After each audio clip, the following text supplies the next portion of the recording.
leadership. Tout dépend du leadership. Je vous promets, je mets mes pieds là. Demain, ça s'arrête. Donc, pour terminer la question, c'est pour ça que j'ai dit l'élite. Si l'élite voit que c'est que les juges ont fait, c'est pas correct. L'élite se met avec le peuple pour dire non. Ça va s'arrêter. Si l'élite est passive, tout le monde est passif en disant bon, mais écoutez, on continue comme ça. Rien, c'est l'engagement. Stéphane Essel avait dit indignez-vous, mais après, qu'est-ce que vous faites? Vous vous engagez. Donc, si nous nous engageons tous à combattre ces fléaux, à combattre ces mal, et à dire aujourd'hui, par exemple, là, les comités laïcs catholiques appellent à une marche le 19. Si tout le monde est dans la rue, tout le monde, je ne sais pas, le peuple sera dans la rue, mais l'élite, si tout le monde décide aujourd'hui, ça commence par là. C'est juste si on élucide les 15 millions de dollars, et si les gens sont punis avec ces 15 millions de dollars, pensez-vous que le juge ou n'importe qui demain fera autre chose? Donc, l'engagement du peuple, des gens qui doivent être là, les leadership. Si le numéro 1, il dit que moi, je combats cette situation, ça va s'arrêter. Il n'y a pas de 36 solutions là. Oui, mais en inégalité, par exemple, c'est votre élection. Je finis cette dernière question. C'est votre. Moi, je suis extérieure en tant qu'Européenne. Vous avez été élu avec plus qu'une large majorité. Donc, vous devriez être le président officiel. Mais par cette démagogie, vous n'avez pas été reconnu ni élu, même si vous apportez la preuve. Comment voulez-vous que, même si les gens vont dans la rue, on reconnaisse vos droits, ce que vous avez réussi à avoir? Vous avez eu un score que tout chef d'État rêve dans le monde entier. Mais ça n'a pas été reconnu quand même. Donc, le peuple vous demande, mais on ne vous donne pas les moyens d'agir. Comment voulez-vous, je ne sais pas comment dire, mettre le pied dans la fourmilière, comment agir? Parce que même si le 3/4 ou les 4/5 de votre peuple veut vous avoir, mais que la bande des anciens présidents ont magouillé pour que ce ne soit pas fait, comment voulez-vous faire? Ce n'est pas votre bonne volonté, ce n'est pas vos bons sentiments qui sont là. Je vois ça, moi, de l'extérieur, en tant qu'Européenne. Je ne suis pas du tout concernée, je n'ai pas de contact plus que ça. Mais c'est par rapport à l'égalité. Je trouve que c'est tout à fait inégal. Le fait que vous ayez autant de pourcentage que la voix du peuple n'a pas été suivie dans votre pays. Et que vous n'êtes pas à la place, ce soir, vous devriez être à Kinshasa ou autre part pour représenter votre peuple. Par ça, je veux dire, Kabila, toute l'équipe de Kabila, j'en connais personnellement aussi, ne vous laisseront jamais passer. Vous leur faites peur. Oui, non, mais ce n'est pas eux qui ont le dernier mot. Là, je suis d'accord avec vous, et c'est là le rôle de la communauté internationale. Si la communauté internationale n'avait pas joué un jeu, comment dire, je ne sais pas comment dire, qualifié, on ne sait pas. Quand l'Union africaine dit ceci, que le résultat des élections annoncées par la commission électorale ne sont pas crédibles. Il y a des doutes sérieux. Et nous demandons à la Cour constitutionnelle de surseoir à l'annonce des résultats définitifs. Nous dépêchons une mission de haut niveau, je cite, pour faire asseoir toutes les parties prenantes sur une même table pour trouver un compromis, une solution. Si on avait suivi ça, on arriverait à quelque chose. Quand le ministre français des Affaires étrangères, Jean-Yves Le Drian, dit que c'est Martin Fayulu qui a gagné l'élection présidentielle, il sait pourquoi il le dit. Il représente un gouvernement. Quand Monseigneur, à l'époque, aujourd'hui cardinal Ambon, dit que c'est Fayulu qui a gagné les résultats, il sait, il a donné. J'ai vu les ambassadeurs.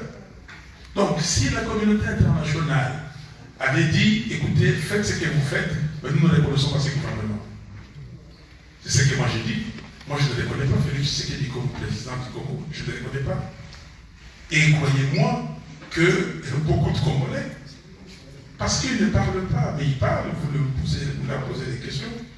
Jean-Pierre Bemba était à Kisangani hier, et les gens ont dit, vous avez vu la foule, les gens ont dit qu'ils ne reconnaissent pas Félix Tshisekedi comme président. Félix Tshisekedi ne peut pas réunir les gens que nous réunissons s'il ne paye pas l'argent. Malgré qu'il paye, il ne réunit pas. Il était comment dire, là où il était à Bukavu, il était à Béni, mais à coup d'argent, on appelle les femmes des militaires pour aller là-bas. Donc, vous avez totalement raison. Parce qu'il faut, j'ai discuté avec les gens de la communauté internationale, j'ai discuté avec la mission des Nations Unies au Congo. Je dis que, mais qu'est-ce que vous faites? Vous n'aidez pas les Congos. Vous n'aidez pas les Congos. Parce que là, aujourd'hui, 10 mois après, il n'y a absolument rien. 9 mois après, il n'y aura rien. Il ne va pas toucher. Donc, vous posposez les problèmes. Donc, aujourd'hui, tout le monde, donc, toutes les nations, et puis les justices et les paix, doivent aider les Congos à sortir de cette situation. Je pouvais vous dire que le peuple pouvait lui-même le faire, mais le peuple congolais, des fois, a une notion de vie ou de mort qui est un peu compliquée. Donc, et Kabila a compris, il utilise les armes. Kabila tue.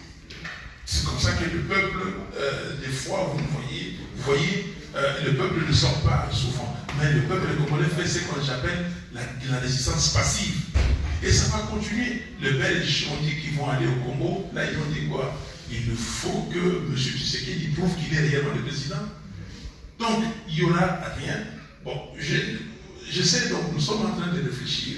Je comprends vos interrogations, mais c'est de la bonne volonté des citoyens congolais, et la bonne volonté de la communauté internationale de ne pas prendre le parti pris. Ce ne sont pas les affairistes. Je crois que les affaires, tout le monde va faire des affaires, mais des bonnes affaires pour l'intérêt des pays. L'intérêt de la France, par exemple, dans le cadre de la coopération bilatérale France-RDC, et de l'intérêt du Congo. On va gagner plus. Madame, je ne termine pas. Je travaillais, quand vous regardez nos sociétés, à l'époque, quand je commençais le travail, mais dans ma société, il y avait plus de 30 expatriés. C'est ce qu'on appelle les remittances, donc les rapatriements des bénéfices et tout ça, qu'on faisait à la société mère. C'était énorme. Aujourd'hui, il y a combien de Français qui travaillent au Congo? Aujourd'hui, il y a combien de Belges qui travaillent au Congo? Aujourd'hui, quelle est la part du Congo dans les commerces internationaux? Qu'est-ce que, même ces sociétés dont on parle, les multinationales, qu'est-ce qu'ils retirent du Congo? Il y a certaines personnes ou certains aventuriers, peut-être, qui, eux, ils gagnent. Mais qu'est-ce que la France gagne? Or, demain, parlons de la France et du Congo. Je vous ai parlé de 2 347 000 km². Un pays de 87 millions d'habitants, avec 9 voisins, dont 5 sont anglophones. Nous parlons ici de français, la francophonie. Vous avez un pays fort comme l'Angola, qui est lusophone. Est-ce que demain, et vous savez, avec la proximité avec, comment dire, les Congo, vous avez les précarés français et l'Afrique de l'Ouest. Prenez tous ces pays, regardez la population, regardez la richesse, et vous avez ça seulement en un pays. Et qui peut attirer les 9 pays là des autres et booster la région et le développement de l'Afrique. Et vous n'aurez plus ces problèmes d'immigration dont on parle ici. Et vous aurez même, parce que les autres pays, les Ghanéens et les autres peuvent venir, les Togolais peuvent venir au Congo. Et pourquoi la France ne s'investit pas dans ce sens-là, en se disant que la francophonie, on va donner la francophonie au Rwanda? Est-ce que vous comprenez quelque chose? Comprenez quelque chose? Donc, il faut qu'on débrouille les cheveux pour qu'on comprenne qu'est-ce qui se passe réellement. Est-ce qu'il y a une volonté délibérée de laisser les Congos dans cet état, que les Congos soient dirigés par des gens qui sont incapables d'articuler les politiques de l'État, qui sont incapables de comprendre des choses, des gens qui n'ont pas d'expérience? Est-ce que vous pouvez, avec la complexité du Congo, prendre des gens inexpérimentés diriger ce pays. Donc, je comprends bien vos interrogations qui sont totalement fondées et je suis en train de chercher la réponse avec vous. Et c'est ça le but de cette réunion, que toute personne qui a une idée contribue. Mais aujourd'hui, la solution la plus élémentaire, la plus simple, c'est de respecter la volonté du peuple congolais. Et quand on respecte la volonté du peuple congolais, il va mettre un leadership. Et si 5 ans après, il trouve que ce leadership-là n'est pas capable, il doit partir. Même pas 5 ans. Et si on trouve que ce leadership-là, à un moment donné, vole et tout ça, on peut les contraindre à démissionner. Les Sud-Africains ont contraint le président Zuma à démissionner. Il a démissionné. Merci.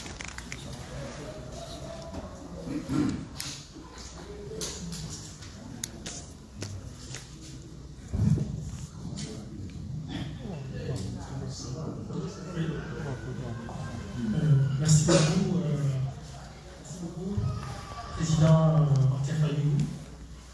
J'admire beaucoup la vision que vous articulez à travers votre présentation, votre introduction.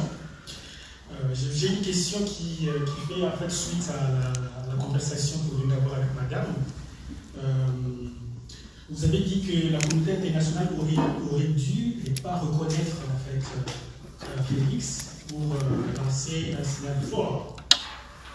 Mais ce qui est aussi surprenant, c'est que certains acteurs domestiques, donc locaux et de poids, auraient dû, à mon avis, ne pas reconnaître Félix, mais l'ont quand même fait. Je cite par exemple la CERO, qui à la fin a eu une position un peu ambiguë, en disant par exemple que du mal peut sortir des choses de Dieu. Personnellement, je suis catholique et j'ai soutenu la position de prise de position de la CERO. C'est une institution que j'experte beaucoup, mais c'est une position qui nous a beaucoup déçus et nous pensons que c'était quand même malheureux que la CENCO ne soit partie jusqu'au bout du combat. Mais ce n'est pas seulement la CENCO, il y a aussi les partenaires de la MOCA, à mon avis, qui, certains ont eu des messages ambigus, et à mon avis, donc il n'y a pas seulement la communauté internationale, il y a des acteurs locaux de poids qui ont abandonné le combat du peuple, si je peux m'exprimer. Et ça n'aide pas à consolider notre combat pour le respect de la voix du peuple, le respect des élections. Ça n'aide pas. C'est comme si on risque de retomber à la case de départ. Et moi, c'est ça ma grande crainte. C'est qu'on va recommencer à zéro. C'est qu'on va recommencer vraiment à zéro pour partir de coalition, voilà. Et ça, ce serait malheureux. Voilà, c'est malheureux. Alors, j'aimerais aussi poser la question du financement. J'apprécie beaucoup le fait que vous insistez sur la contribution du citoyen. Mais comment est-ce que vous pensez que ça peut être matérialisé? À mon avis, c'est quelque chose pour lequel on est bien réfléchi. Voir comment concrètement matérialiser cette contribution de chacun. À la fin, on va parler de la contribution, comment matérialiser ça. Mais vous avez, disons, des inquiétudes sur la position de la commission électorale, comment dire, la CENCO, Commission épiscopale nationale. La conférence, merci, la conférence. Après, je vous donne la parole, monsieur. La conférence épiscopale nationale du Congo. Et ils ne sont pas politiques. Ils sont venus nous aider. Ils ont mis beaucoup de temps pour entrer dans ces systèmes-là. Après l'expérience de la conférence nationale souveraine, après tout ce qu'ils ont fait, les évêques, en tout cas avec l'Église catholique, ont décidé de ne plus s'intéresser à ces problèmes, mais de loin faire, comment dire, des annonces, des déclarations au niveau de leur assemblée générale. Mais c'est à la fin de 2016 qu'ils sont venus, parce qu'ils ont vu que ça n'allait pas, ils sont venus et ils ont fait le dialogue, donc le dialogue sous l'égide de la CENCO, et vous savez ce qui est arrivé aux conclusions de ces dialogues. Mais les catholiques étaient clairs, en commençant par le cardinal Monseigneur, c'est la vérité. Il a dit, il a fait une conférence à Bruxelles, disant que c'est Fayulu qui a gagné, et tout ça, s'il n'y a rien à faire. Monseigneur Moutembi, le président de la Sengo, il a dit que la vérité étant une valeur émanante de la justice, il faut la vérité. Fayulu qui a gagné, il faut la vérité. Ambongo lui-même, le cardinal Ambongo, il a dit et répété plusieurs fois, à chaque fois que l'occasion lui a été donnée, il était parti à la voix aux États-Unis, à la voix de l'Amérique, il a dit Radio Vatican, les télévisions françaises, belges, il a répété. Il a dit que nous sommes là où nous sommes, c'est Fayulu qui a gagné l'élection présidentielle. Il a dit, alors maintenant que eux ils sont là, faisant partie du système, c'est eux qui ont donné les résultats. Qu'est-ce que vous voulez qu'ils fassent? Bon, maintenant, chacun, moi là où je suis, je ne peux pas, faire trop attention à ce qu'il a dit après, parce que ce qui m'intéresse, c'est qu'ils ont tous prononcé les noms du vainqueur. Et la suite, eux, ils continuent. C'est aux politiques de faire le travail. C'est aux politiques de faire le travail, ce n'est pas eux, ils ont annoncé, et ils continuent, ils nous accompagnent. Mais maintenant que certaines personnes, certains leaders chavirent, ça c'est aussi les Congolais. C'est la politique, c'est même pas les Congolais seulement. C'est des gens qui n'ont pas de convictions. Si quelqu'un n'a pas de convictions, c'est son problème. Moi, j'ai vu des gens qui m'ont dit que Martin, moi, je serai le dernier à quitter les navires. S'il faut quitter. Donc, je suis avec toi, je serai là.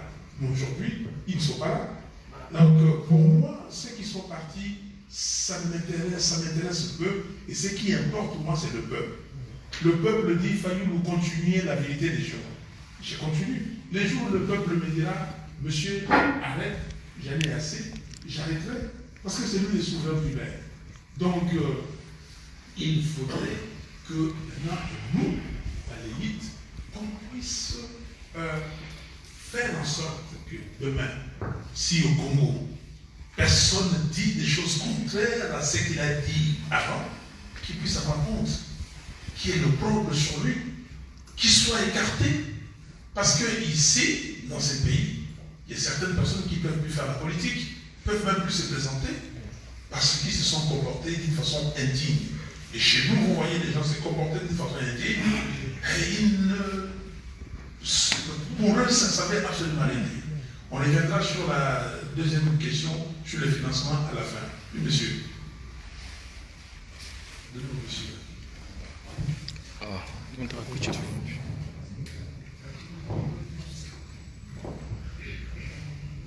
Monsieur Fayulu, actuellement, quelles sont les institutions officielles qu'il y a en RDC?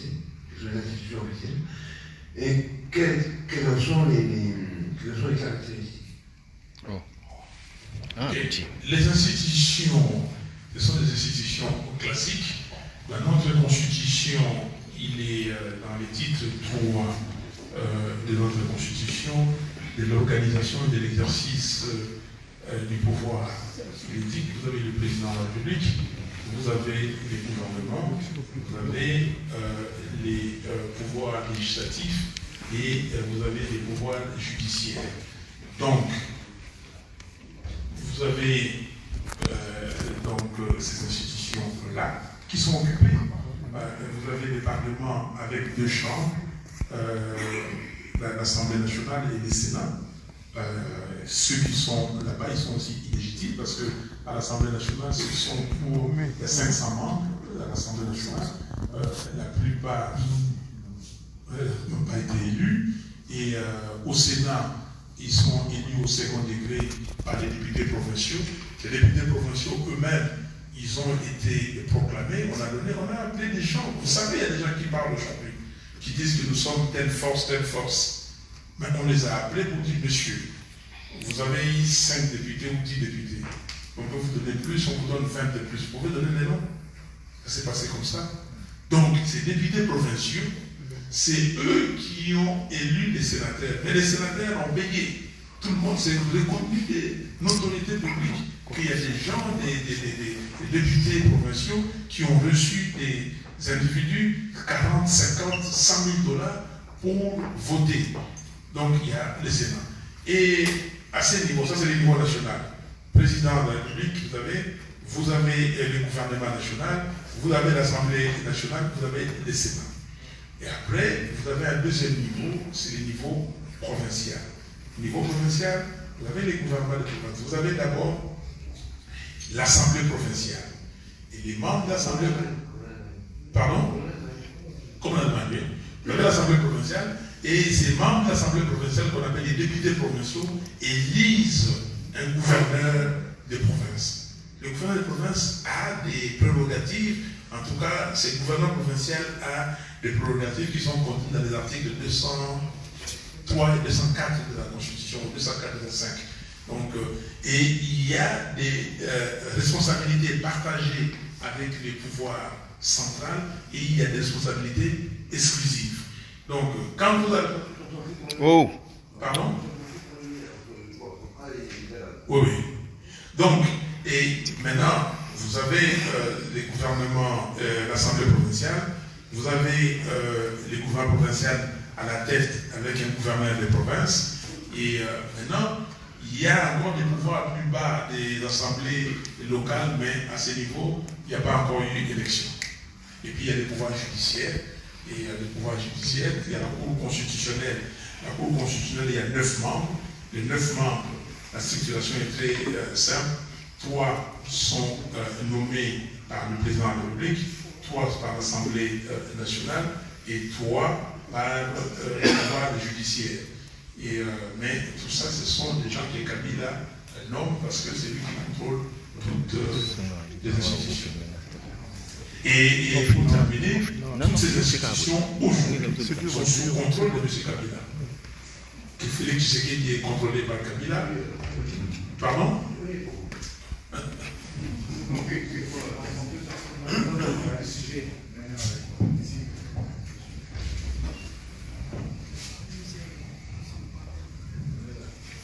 Merci. Déjà, merci, M. Fayoulou, pour le travail que vous faites sur la vérité des géants. Ça, vraiment, c'est presque un travail sacré pour moi, en fait. Bon, ma question, c'est pour moi, ce Congolais qui avait tant prié à Dieu pour que j'ai M. Fayoulou comme président, mais Dieu m'a donné Félix. Dieu m'a donné Félix.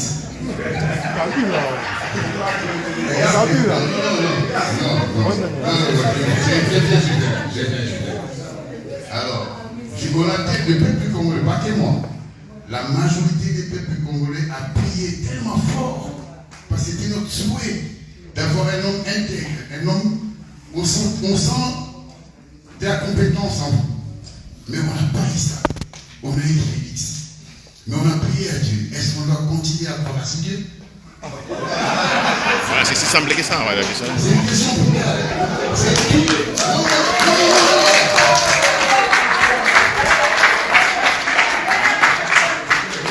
Non, en fait, on ne peut pas sous-estimer ça.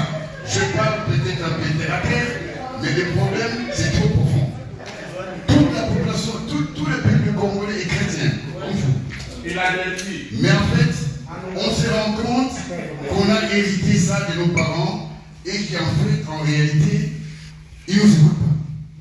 On a prié sincèrement. Tout le monde ici présent. Même ceux qui sont à Kinshasa, à Goma, on a prié sérieusement, on a fait des carèmes, mais Dieu ne nous a pas écoutés. Alors maintenant, vous avez un projet pour le Congo. On est d'accord avec ça. Mais vous le conseillez quoi? Pour le Congo de demain, on croit à un Dieu qui ne nous écoute pas.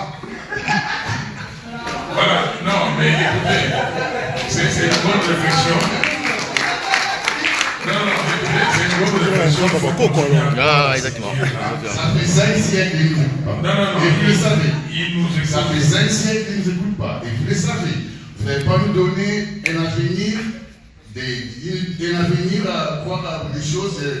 Voilà. Ça fait 5 siècles, M. Fayoulou. 5 siècles qu'on est chrétien. Ça fait 5 siècles ou 6 siècles qu'on est chrétien. Ils ne nous écoutent pas. Voilà, est-ce que vous savez, mon frère, comment vous appelez? Je m'appelle Jean. Non, attendez. Je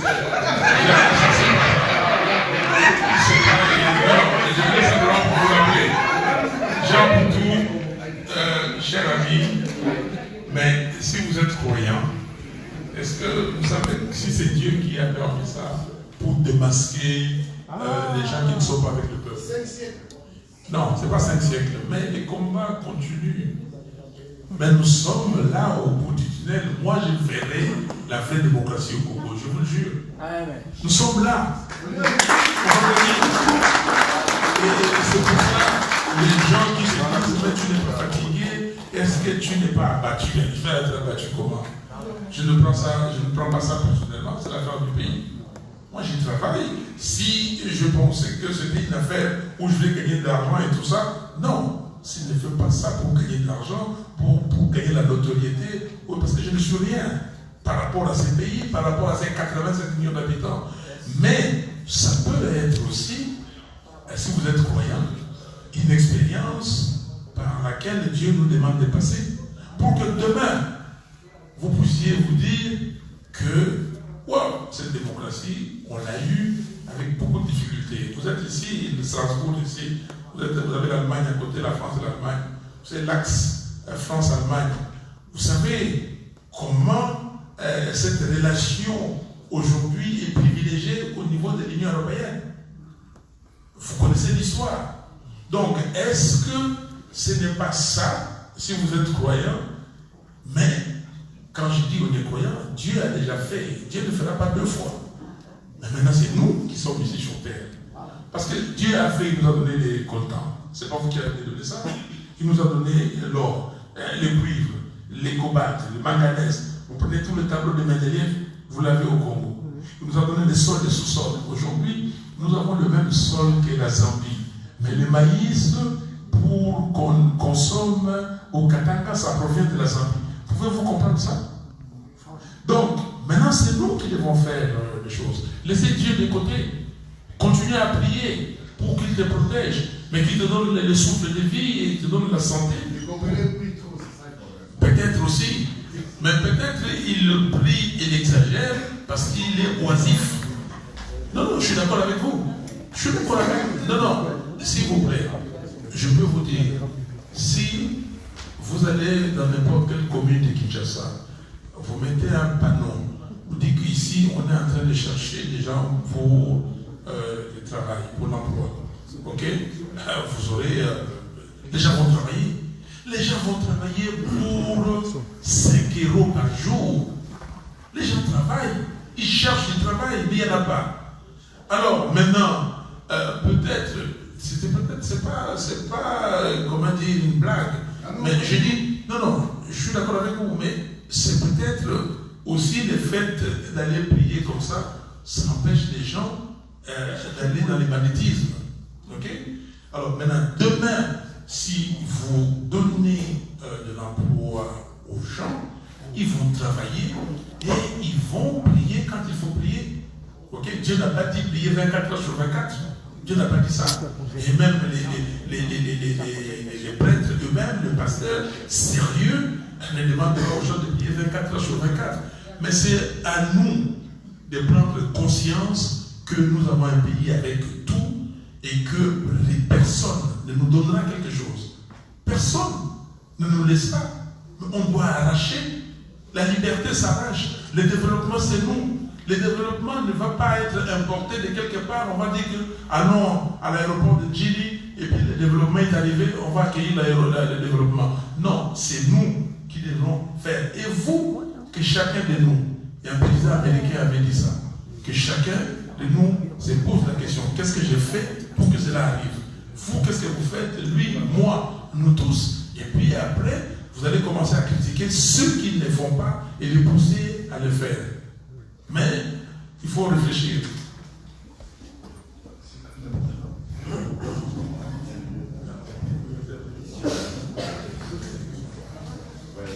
Merci beaucoup, merci pour son excellence. Je suis camerounais.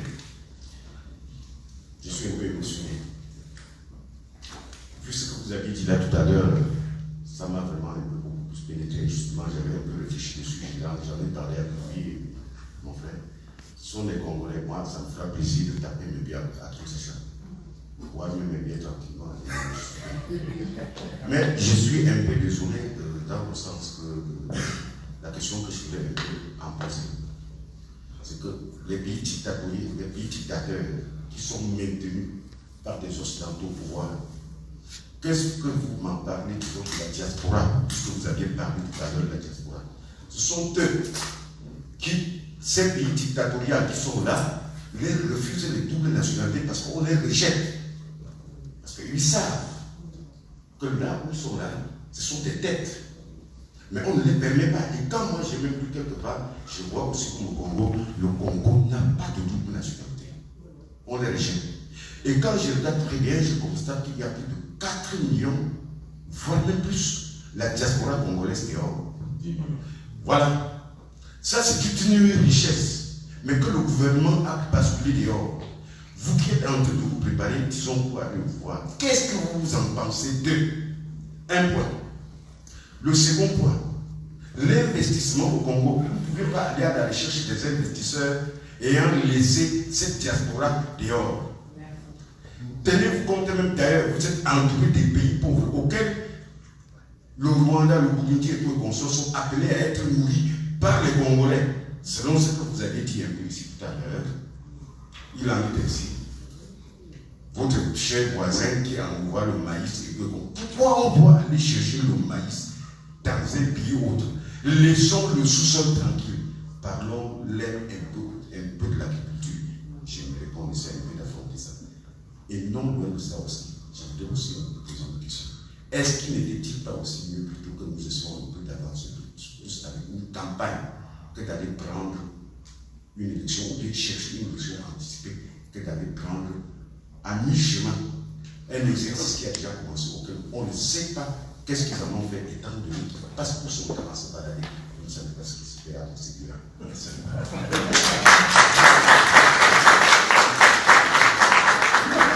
Mon cher frère, c'est Camerounais. Vous savez, si vous regardez, j'ai mon programme ici. Le chapitre 30 s'intitule La diaspora au cœur du redressement, ok, et du Congo. Et je crois beaucoup à la diaspora. Et pour moi, cette question de double nationalité, c'est réglé ici. Je suis pour la double nationalité. Ah oui. C'est réglé ici, mais il ne faut pas non plus négliger le point de vue de nos compatriotes. Surtout ceux, nos compatriotes de l'Est. Les Congolais ont beaucoup de peine à accepter la double nationalité pour nos voisins du Rwanda, du Burundi et tout ça. C'est pour cela que nous avons dit, écoutez, il faut aller par palier, étape par étape. Nous ouvrons la double nationalité dans un premier temps, sauf les 9 pays limitrophes du Congo. Donc nous avons 9 voisins. 9 voisins, donc il n'y a pas comment dire, des confusions possibles, il n'y a pas d'exclusion pour tel pays visé, non. On dit que nous avons des enfants ici qui ont fait des grandes écoles, qui ont besoin d'être français et congolais. Il va s'essayer là-bas.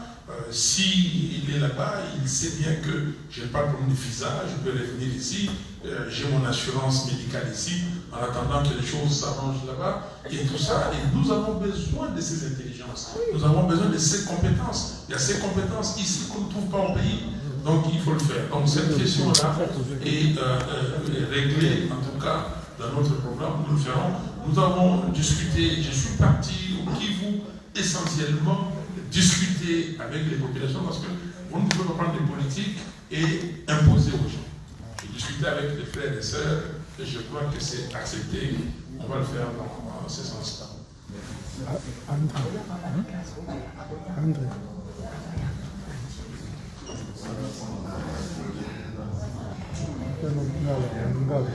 Ben, je me présente, je m'appelle Massamba Kisoka, président de l'association d'initiative composante. D'abord, je dois commencer à vous dire, Monsieur le Président, l'idée des dîners-débats, ce n'est pas que les Strasbourgeois, le Congrès de Strasbourg ont refusé, c'est un problème de communication et de la circulation de l'information. Ma question est celle-ci. En 2006, hein? Non, mais c'est bon, déjà là, je dois comprendre, on va en parler. C'est bon. Ouais. J'ai 3 questions, juste une question peut-être que je dois en compléter. En 2006, Jean-Pierre Bemba avait gagné les élections. C'est l'autre qui était programmé. En 2011, c'était Etienne Tshisekedi, c'est l'autre qui a été programmé. Gaou. En 2018, c'était vous. M. Faoul, vous avez gagné les élections. C'était Tchilou, l'autre, qui a été nommé. Alors, est-ce que dans tout ça, vous ne voyez pas que les élections ne serviront plus à rien? C'est le soulèvement populaire qui peut sortir ce pays de la situation. Pourquoi vous n'avez pas eu l'idée, tout de suite le jour où vous avez proclamé, de sortir le peuple? Vous avez encore la chance à Sainte-Thérèse d'avoir le peuple avec vous. Pourquoi vous n'avez pas commencé le soulèvement ces jours? Merci beaucoup.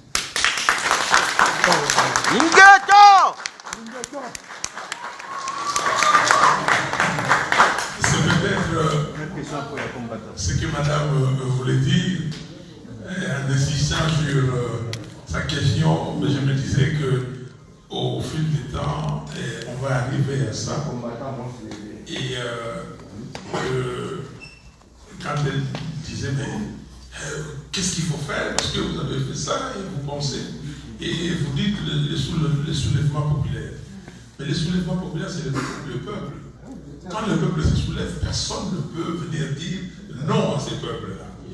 Mais moi, donner l'ordre, comme vous dites le 20 par exemple, ou le 10 janvier, je ne pouvais pas le faire.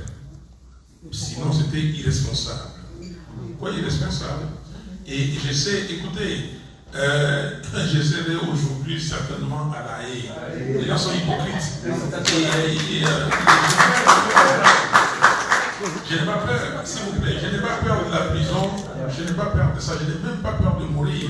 Vous savez, quand il faut aller, j'ai des une balle ici, vous savez, j'ai été tabassé comme du poisson pourri, et le 24 octobre 2011, quand ils m'ont tabassé, ils ont dit que non, laissez-les partir, là, il va aller mourir. Mais je suis là. Quand ils m'ont tiré une balle dessus, ils pensaient que j'étais, mais je suis là. Non, ce n'est pas ça. Le problème, il faut être responsable. Je connais l'état d'esprit de M. Kabila. S'il vous plaît, suivez ce qui s'est passé à Kikwit. Suivez ce qui s'est passé à Kikwit. À Kikwit, quand on a annoncé les résultats, les gens sont sortis. Ok? Ils sont sortis déjà là, demain. Personne n'avait demandé, mais ils ont été tués comme des bêtes de somme. Ils ont été tués. Et c'est ce que Félix aujourd'hui utilise pour dire que le tribalisme. Mais il attend, on va aller loin. Parce que je lui ai demandé, on va continuer. Il va dire, sortir la liste, parce que moi j'ai été là-bas. C'est ceux qui sont morts là-bas. Il n'y a aucun des frères, aucune des sœurs Louba qui a été tuée. C'est l'armée qui est sortie, qui a canardé les gens. Ils ont ouvert les portes de la prison. Ils ont fait sortir des gens. Il y a des corps qui jonchaient sur le fleuve comme ça. Donc, ils attendaient que je dise sortez. Ok? Qu'ils tuent. Parce que si j'avais donné le mot d'ordre, ces gens qui sont morts à Kikwit, on allait les mettre sur mon dos. Et pour moi, ce n'est pas tant être président. Ce n'est pas ça qui compte. Ce qui compte, c'est que le pays change. Mais le pays changera. Et c'est même... Nous pouvons avoir la révolution. Si la révolution s'impose, personne ne peut. Mais sinon, l'évolution que nous sommes en train de subir, c'est une évolution positive. Je m'étais dit, parce que, une parenthèse, j'ai vu Mme Bensouda, elle est venue à Kinshasa. Je lui ai dit, madame, vous savez, il faut faire le travail correctement. Vous nous avez intimidés, vous voulez intimider les gens ici en septembre, exactement, je crois, le 21 septembre 2016. Et vous avez empêché les Congolais de réagir. Si en 2016, le mouvement s'était un peu estompé et tout, parce que Mme Bensouda de la CPI a dit que celui qui va oser, il aura affaire avec la CPI. Donc, tout est réglé pour amener les gens là-bas et certaines personnes ont pris peur. Et moi je n'ai pas pris peur, mais je me suis dit, je connais la réaction de Kabila. Il va tuer et il va essayer de mettre ça sur le dos de quelqu'un. Et là, est-ce qu'on fait avancer les choses?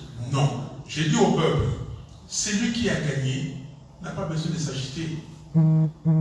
Je viendrai chez vous. On va fêter. On va faire, c'est pour ça que vous m'avez vu danser avec le mien. Et on fêtera et on va continuer. Il y a des gens qui ont dit, Fayoul va disparaître comme il est venu. Ça fait presque 10 mois aujourd'hui, j'ai disparu. Est-ce que comment dire, la flamme était éteinte? Non.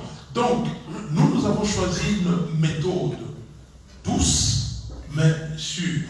Et nous continuons avec le peuple. Continuez quand vous me voyez me déplacer comme ça. Ok? C'est discuter. Et j'espère que ça va prendre. Et c'est cette conscientisation. C'est un travail que nous sommes en train de faire. Après ici, quand je vais terminer la tournée, je repartirai encore dans les provinces du Congo. Continuer cet exercice. Donc, si j'avais fait sortir les gens, Kabila aurait tué un grand nombre. Non, je n'ai pas pris pour la. On dit, bon, peut-être il faut le sang, mais non. Allons-y doucement, on va arriver avec votre aide.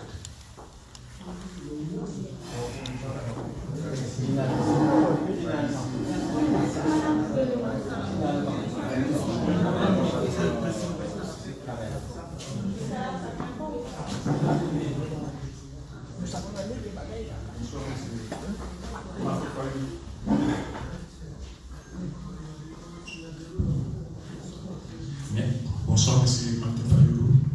C'est Claude Isangoré, je suis éducateur sportif. Donc, en premier, je voulais faire un petit constat. À l'époque de Mobutu, on avait fait 32 ans de dictature. Et par après, on a fait, je crois, 20 ans d'occupation. Donc, dans un pays occupé, on ne peut pas faire des élections avec des occupants. Donc, je voulais rajouter encore, le peuple congolais jusqu'à présent, ils n'ont pas de carte d'identité. Par après, depuis que Mobutu est parti, le pays est occupé par les occupants. Jusqu'à présent, on n'a pas fait de recensement. Pour vous qui voulez être président de la République, à quand souhaiteriez-vous faire le recensement du Congo? Et à quand souhaiteriez-vous faire le carte d'identité pour le peuple congolais? Merci. Soyez les bienvenus à ça. Merci. Vous savez, on tombe dans les pièges. Jeannette Kabila insiste sur cette question de recensement des cartes d'identité. C'est pour donner de la majorité congolaise à tout le monde. C'est connu. C'est connu. Vous ne savez pas qui est qui. Un gouvernement illégitime ne peut pas faire ça. Un gouvernement illégitime aujourd'hui, les cartes d'électeurs au Rwanda, je ne sais pas combien de gens ont ces cartes d'électeurs. Faites très attention. Je suis d'accord avec vous qu'on n'a pas de cartes d'identité sous on avait des cartes pour citoyens. Ok, on a 32 ans de dictature, aujourd'hui 20 ans de l'AFDEL, parce que c'est le régime d'AFDEL continue. Il faut un gouvernement sérieux, légitime, responsable pour recenser les gens et dire qui est congolais, qui ne l'est pas. On n'a pas, ce n'est pas un problème pour nous, l'intégration régionale. Nous avons vécu au Congo avec tout le monde. Oui. Rappelez-vous, nous avons vécu avec nos amis angolais au Congo. On a vécu avec les amis du Congo, les Lari, ceux qui ont mon âge. Moi j'ai vécu à Kitambo à l'époque avec les Lari et tout ça. Nous avons vécu avec le Rwandais à Kinshasa. On n'a jamais eu de problème. On n'a jamais eu de problème. Mais pourquoi aujourd'hui, on veut nous coller cette étiquette? Et à chaque fois, les gens vont commencer, ah non, les Congolais n'aiment pas les Tutsis. Ok? Maintenant, ils descendent, ils disent que, ah non, Fayoulou est en train de prôner les tribalismes. Et ça, c'est Félix Tshisekedi qui le dit. Est-ce que vous trouvez ça normal? Non. Moi, j'ai travaillé avec Etienne Tshisekedi. Est-ce que Etienne Tshisekedi et mes parents sont de la même tribu? Mais quel est le problème de la tribu? Est-ce que les Congolais, mon frère là a dit qu'il est Camerounais, vous savez, quand j'étais à l'université, ok, à Saint-Maur, à Créteil, je voyais des amis camerounais qui venaient, ils se demandaient, vous êtes d'où? Je ne comprenais pas. Vous savez, chez nous, on ne pose pas cette question. Nous sommes, à l'époque, on était Zaïrois, tous Zaïrois. Nous sommes Congolais. Comment, à ce niveau, on peut penser tribu? Comment on peut penser? Est-ce que si quelqu'un dit que moi, je suis de telle tribu, votre tribu fera de vous chef de l'État? Non. Votre tribu fera de vous député? Non. Donc, il faut bannir cette idée des tribus. Nous sommes Congolais. Et nous voulons vivre en harmonie avec les pays limitrophes. Mais il ne faut pas que les gens viennent induire certaines personnes en erreur en disant que, ah non, ils ne veulent pas des tels ou des tels. Non, ça c'est une politique. Les Kagame et les autres utilisent,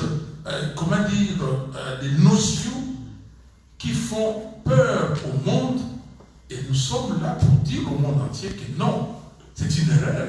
Vous ne pouvez pas maintenir les Congos dans cet état-là, parce que nous avons des enfants, tous ici, vos enfants, même pas vous-même. Demain, ils se sentiront l'obligation d'aller voir ce qui se passe au Congo.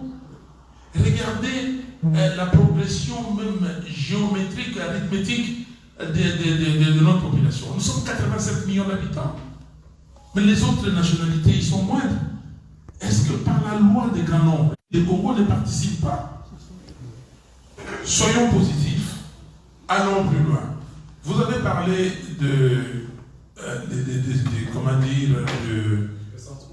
non, l'essentiellement, j'ai déjà répondu. Vous avez parlé des élections dans un pays occupé.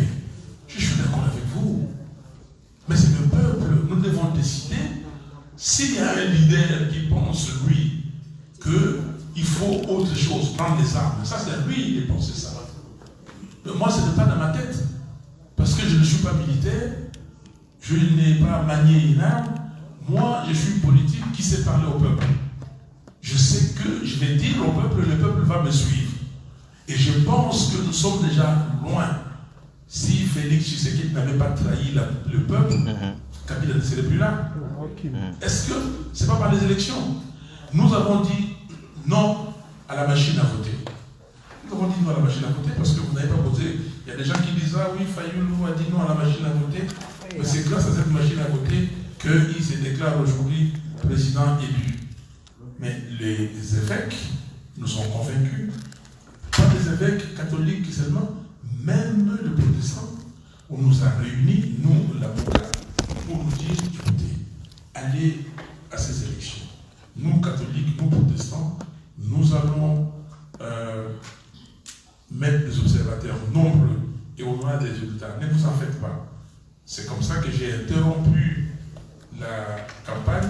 Le 7 décembre, je suis rentré à Kinshasa. On a signé une déclaration en disant oui, nous acceptons la machine à voter à la seule condition que les résultats proviennent du comptage manuel. On l'a fait.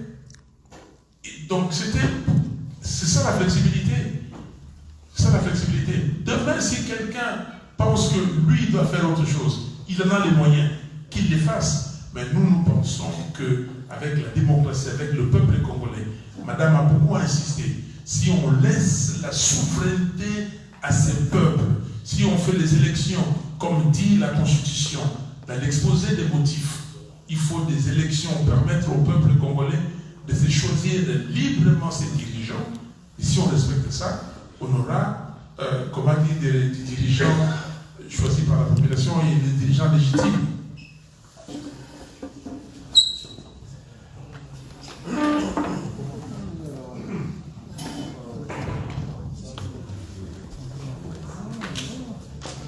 On peut prendre plusieurs questions. Comme ça va. Bon, allez. Deux, trois questions. Bonsoir, M. Fayou. Moi, c'est M. Moïse, étudiant à l'Université de Strasbourg. Je suis en master en relations internationales. J'ai suivi avec beaucoup d'attention votre intervention et la conclusion a été une leçon morale pour nous, étudiants et jeunes. Vous nous avez interpellé sur les civistes et beaucoup de morale. Nous vous remercions. Vous nous avez en même temps dit que voilà, nous évoluons en Occident et nous avons un standard que nous vivons ici, que nous aimerait apporter chez nous demain. Ma préoccupation est simple. J'ai voulu en même temps savoir quelles sont vos relations avec certaines personnes que nous vous voyons tout le temps ensemble, notamment M. Adolphe Muzito. Vos relations avec monsieur comme Katumbi. Non. Katumbi. Voilà, parce que tous sont des appuis à côté. Mais on est étudiants, on essaie d'observer, nous avons des standards. À un moment donné, on se demande, nous, c'est quelle qualité de personne. Par le passé, vous avez eu à condamner l'enrichissement illégal, à bénéficier M. Muzito. Mais aujourd'hui, on a comme l'impression que c'est votre compagnon Voilà, le premier plan. Alors, on ne comprend plus, on se demande, mais c'est quoi cette géométrie à double variable? D'un côté, dans les discours, il y a une bonne morale, il y a un bon message, mais dans le fait, on ne comprend pas. Donc, si vous pouvez nous expliquer un peu, voilà, la nature des relations que vous entretenez avec toutes ces personnes-là. Merci. Dans le même sens, dans le même sens comme ça, on vide de là-bas. Ok. Mais chers frères, vous savez, nous sommes en politique et nous sommes dans la vie. Hier, j'étais avec Félix Tshisekedi, j'étais avec Vital Kamerhe, j'étais avec beaucoup d'autres, José Makila et les autres qui sont partis. Nous sommes en politique et dans la coalition Lamuka, quand le peuple nous a dit mettez-vous ensemble.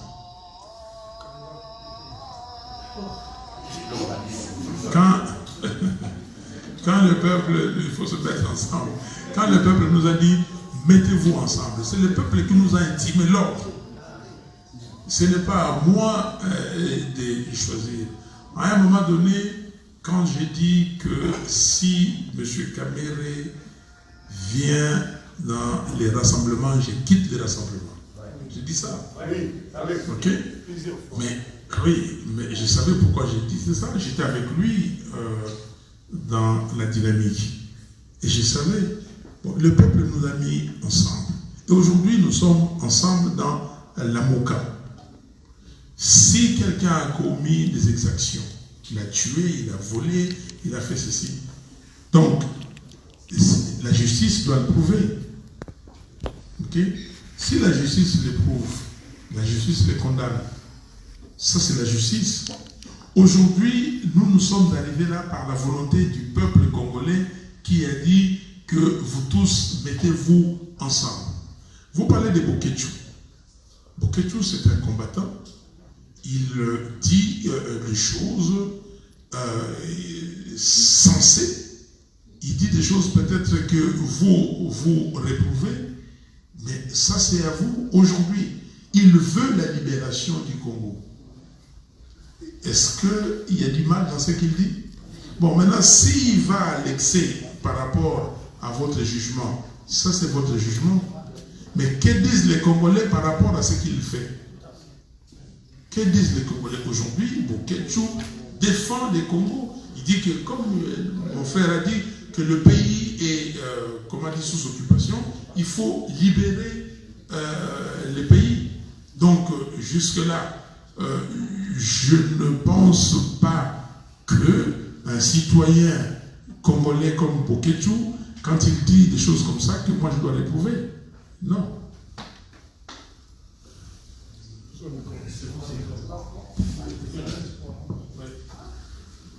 Bonsoir, Monsieur le Président.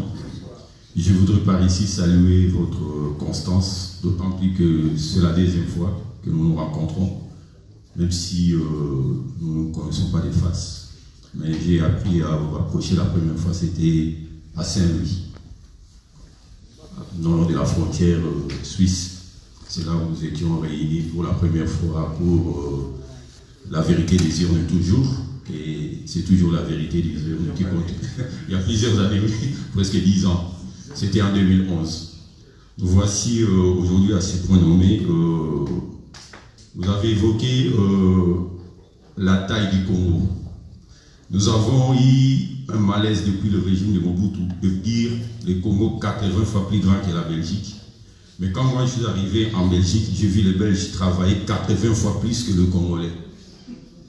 Si les Congolais avaient travaillé 80 fois plus que le Belge, on aurait poussé le pays vers le progrès. Et cela n'a pas été fait. Nous avons sombré dans une dictature malsaine, puisqu'on peut parler des dictateurs. Il y a eu un dictateur en Allemagne. Si aujourd'hui il y a Volkswagen, parce qu'il y a eu un dictateur qui était aussi un génie, peut-être malfaisant, mais bienfaisant aussi. C'est Adolf Hitler. Si vous voyez les anciens clés des VW, si vous tournez derrière, vous verrez AH. C'est pour commémorer cet homme-là qui avait en lui quelque part un génie créateur. Il a poussé les Allemands à devenir travailleurs, créateurs, etc., etc. Nous connaissons les négatifs du l'hitlérisme. Nous en connaissons tous. Personne ne l'ignore. Revenons un peu à ce que vous avez évoqué aussi par rapport... moi, j'ai beaucoup salué votre plan. J'ai lu tout simplement un panneau là, tout simple, où vous avez écrit SID, engagement citoyen, investir dans l'homme. L'homme, c'est la vraie richesse d'une nation. Ce n'est pas les ressources. Les ressources sont utiles. Il y a un homme qui a écrit, c'était un Allemand, Adolf Schutz. Si on n'investit pas dans l'homme, moi je me rappelle en 1977, lors des premières interpellations de ces députés, qui a fini par faire naître l'UDPS 5 ou 6 ans plus tard, il y avait le papa Émile Mbwakiem qui s'est levé, il a présenté une chicoine. C'est lui d'abord, si aujourd'hui on peut claironner l'UDPS, c'est lui le fondateur de l'UDPS, Émile Mbwakiem, ce n'est pas Étienne Tshisekedi. Étienne Tshisekedi n'est que la continuité. Arrivant un peu, il a prôné la réforme de l'enseignement, puisqu'il a vu que l'enseignement au Congo était caduc.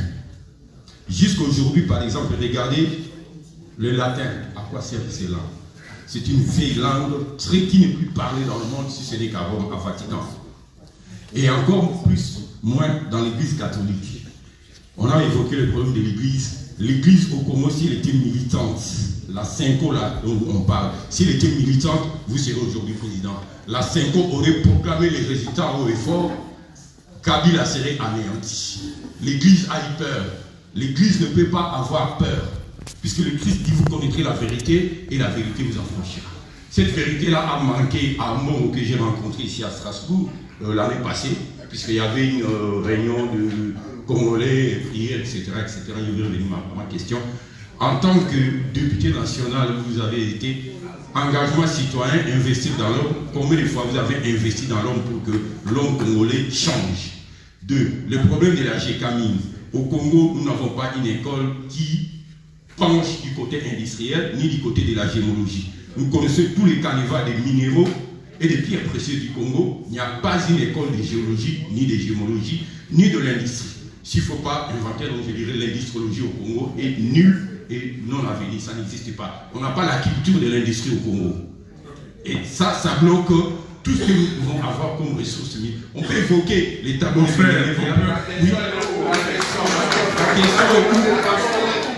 qu'est-ce qu'il faut faire pour... Qu'avez-vous apporté pendant ce temps que vous êtes député pour réformer l'enseignement, puisque vous prenez d'investir dans l'homme. Or, pour investir dans l'homme, il faut faire l'homme. Quel est l'apport de votre contribution pour que l'homme ou l'enseignement au Congo soit réformé afin de faire avancer les choses au pays? Voilà, vous avez raison.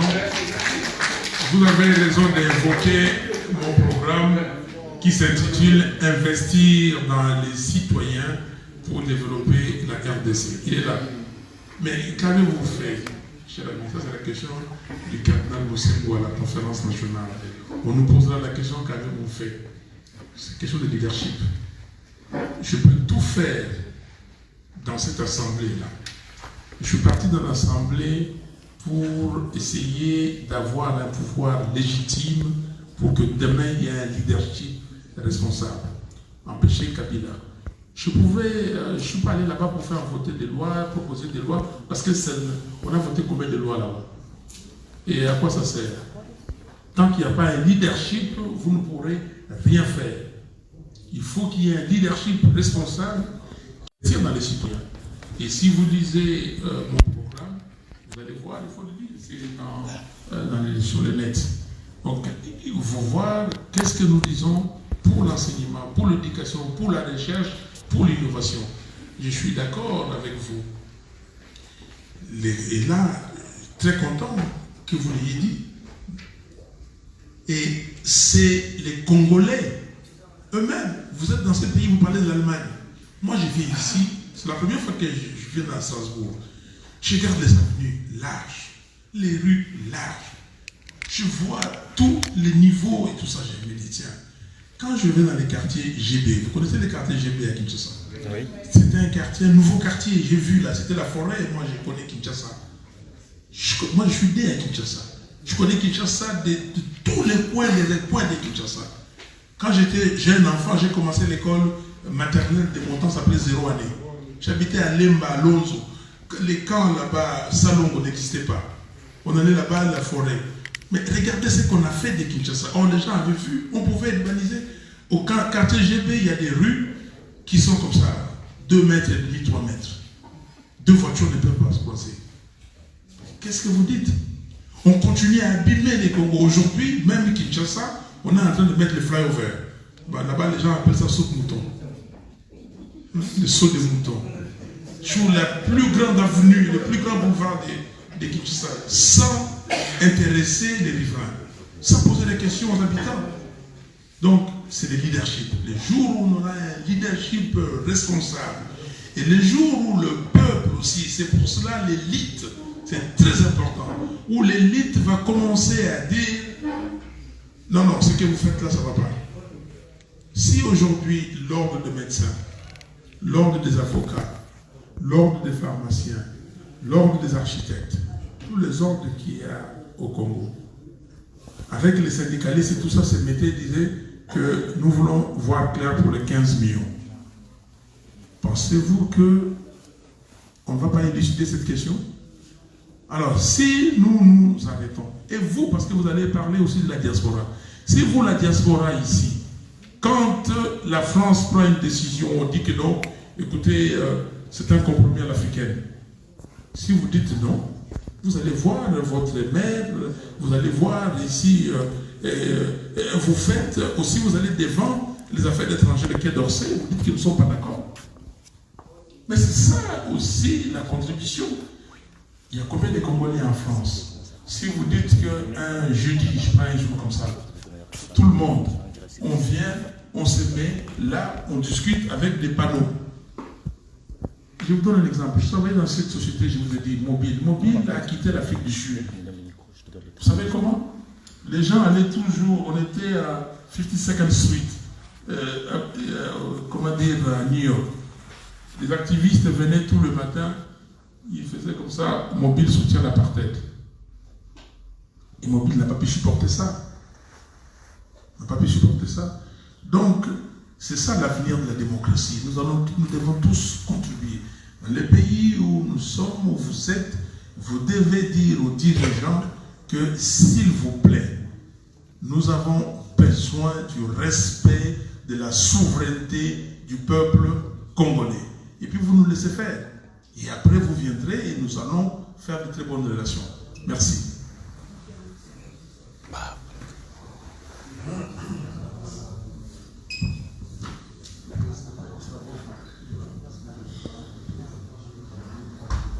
Bonsoir, monsieur Martin Fayolo. Je viens du Congo-Brazzaville, précisément un Lari. Lari. L'exemple. Vous étiez là quand je parlais de Lari. En 64. En 64. Ouais. Pourquoi va-t-il?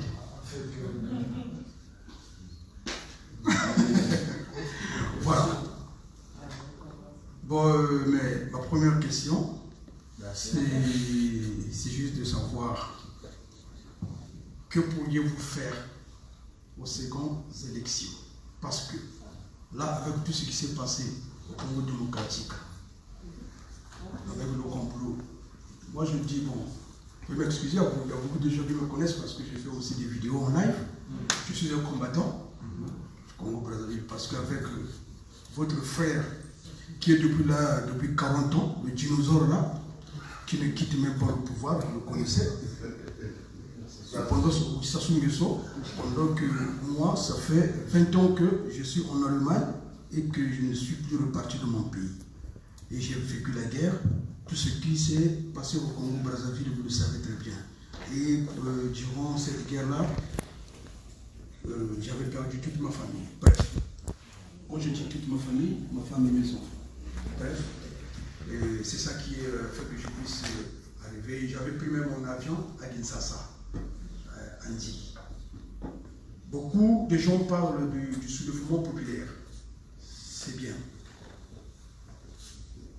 Et ils sont dire aussi que je fus ninja de M.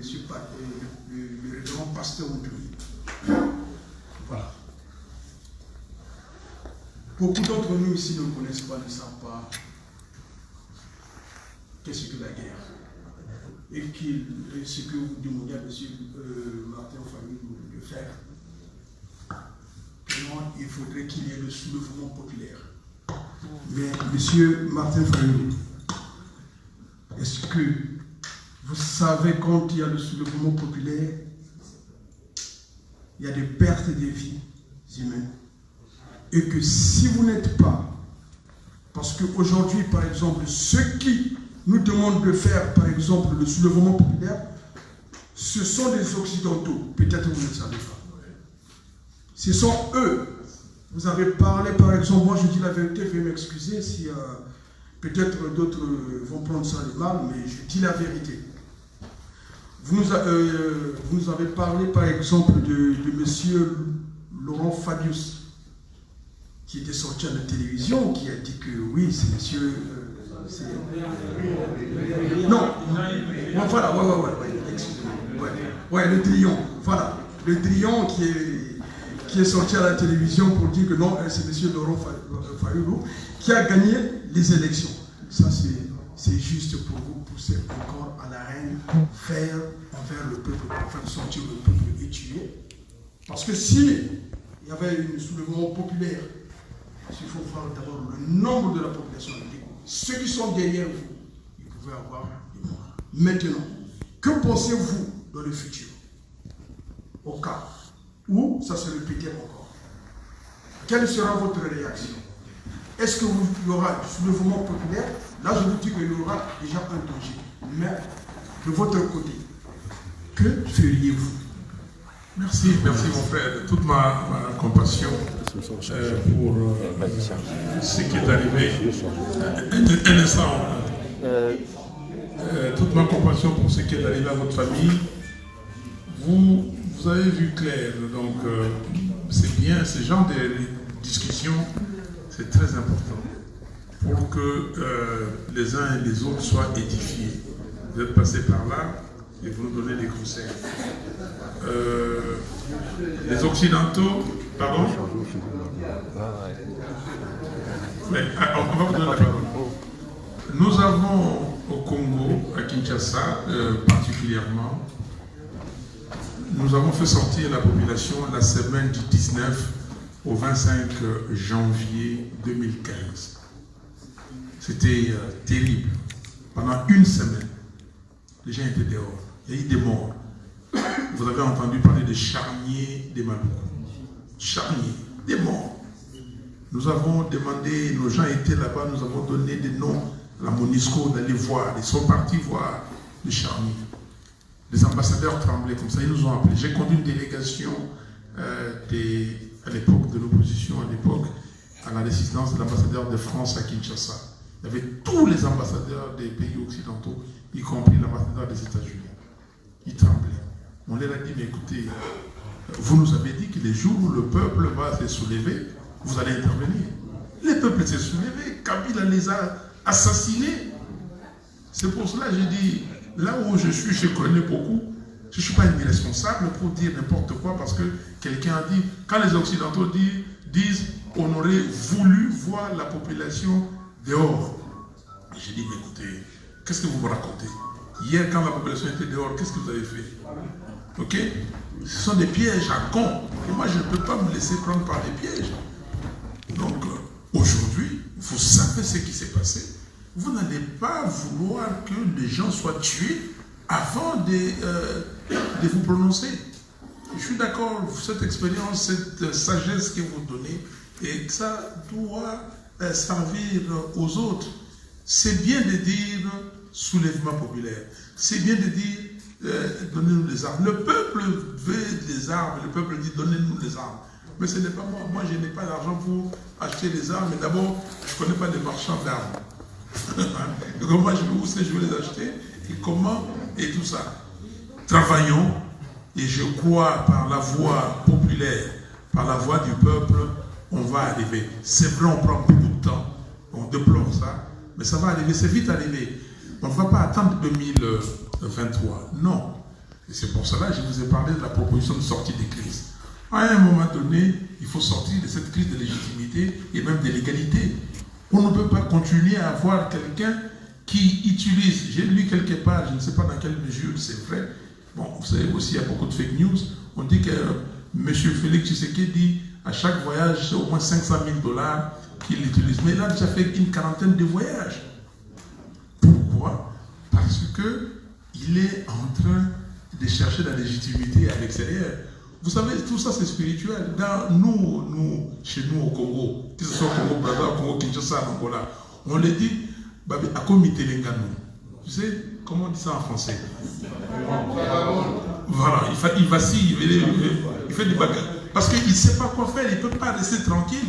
Parce qu'il ne peut pas. Quand il vient au Congo, il doit aller quelque part. Et il doit... Non, il n'a pas le temps. Parce que ça veut dire que le gars est mal à l'aise, très mal à l'aise.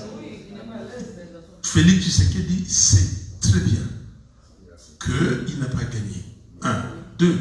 Il sait très bien qu'il est otage de Kabila. 3. Vous le savez aussi, oui, mais lui, je parle de lui. Et non, le peuple le sait. Le peuple le sait. Donc, aujourd'hui, il peut tout faire, il ne réussira pas. Et nous sommes comme, parce que là c'est comme à l'école, mon ami universitaire, nous sommes quel mois vous avez commencé l'université, mais janvier, les partiels vont arriver, et quand ces partiels arrivent, vous n'avez pas revu vos matières, et puis vous allez commencer à regarder, à mettre tel cours, et puis vous commencez à faire des impasses. Il fait des impasses, parce qu'il ne pourra rien faire. Où est-ce qu'il va trouver le moyen? Il annonce, ah oui, je vais faire ceci.